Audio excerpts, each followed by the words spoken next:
পবিত্র কুরআনের সূরা হুজরাতকে বলা হয় আদব শেখানোর সূরা।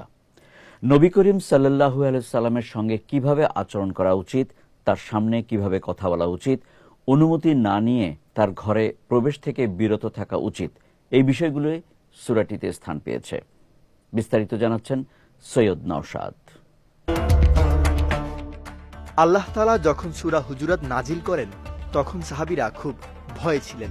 এই সূরার দ্বিতীয় আয়াতে আল্লাহ তাআলা সাহাবীদের উপদেশ দিয়েছেন নবীর সামনে উঁচু গলায় কথা না বলতে। হাদিস থেকে জানা যায় আবু বকর রাদিয়াল্লাহু তাআলা আনহু এবং ওমর রাদিয়াল্লাহু তাআলা আনহু দুজনেই উঁচু গলায় কথা বলতেন।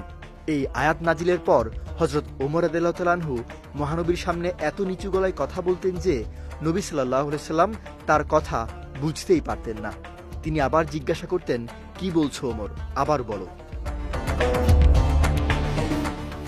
তবে এই আয়াতের কারণে সবচেয়ে বেশি আতঙ্কিত হয়েছিলেন সাবিত ইবনে কায়েস রাদিয়াল্লাহু তাআলা আনহু। সাবিত রাদিয়াল্লাহু তাআলা আনহুকে বলা হতো খতিবুল আনসার বা আনসারদের বক্তা। তিনি মদিনার আনসারদের প্রতিনিধিত্ব করায় সঙ্গত কারণে তার গলার স্বর ছিল বেশ উঁচু। এমনকি যুদ্ধের সময়ও তিনি আনসারদের উঁচু আওয়াজে পরিচালনা করতেন। সূরা হুজুরাতের আয়াত নাজিল হওয়ার পর সাবিত রাদিয়াল্লাহু তাআলা আনহু যেন অদৃশ্য হয়ে গেলেন। মহানবী সাল্লাল্লাহু আলাইহি সাল্লাম বিষয়টা লক্ষ্য করে সাদ ইবনে মুয়াজ রাদিয়াল্লাহু তাআলা আনহুকে জিজ্ঞেস করলেন, তুমি কি সাবিতকে দেখেছ? আমি বেশ কিছুদিন ধরে তাকে দেখছি না, সে কি অসুস্থ? হযরত সাদ বললেন, এমন তো হওয়ার কথা না, আমি তার বাড়ির পাশেই থাকি, সে অসুস্থ হলে আমার জানার কথা। ইয়া রাসূলুল্লাহ, আমি খোঁজ নিয়ে জানাচ্ছি।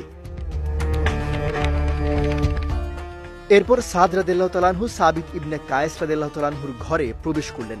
তিনি দেখলেন তার চোখ রক্তবর্ণ হয়ে আছে, তিনি প্রচুর কান্না করেছেন। সাদ রাদিয়াল্লাহু তাআলা আনহু জিজ্ঞেস করলেন, কি হয়েছে সাবিত, তুমি কাঁদছো কেন? সাবিত রাদিয়াল্লাহু তাআলা আনহু বললেন, আমি নিশ্চিত জাহান্নামে যাচ্ছি। মহানবীর সামনে সবচেয়ে উঁচু গলায় কথা বলা ব্যক্তিটি হচ্ছে আমি। আমার চেয়ে উঁচু গলায় আর কেউ কথা বলে না, আর আল্লাহ তাআলা আয়াতটি আমার উদ্দেশ্যেই নাজিল করেছেন। আমি আর বোধহয় বাঁচার কোনো সম্ভাবনা নেই।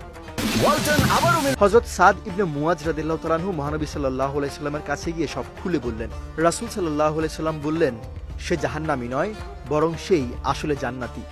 সাবিত রাদিয়াল্লাহু তাআলা আনহু এই কথা শুনে এত খুশি হয়েছিলেন যে তিনি জোরে জোরে আল্লাহু আকবার, আল্লাহু আকবার বলে তাকবীর দিতে লাগলেন। সৈয়দ নওশাদ, বিজয় টিভি, নিউজ ডেস্ক।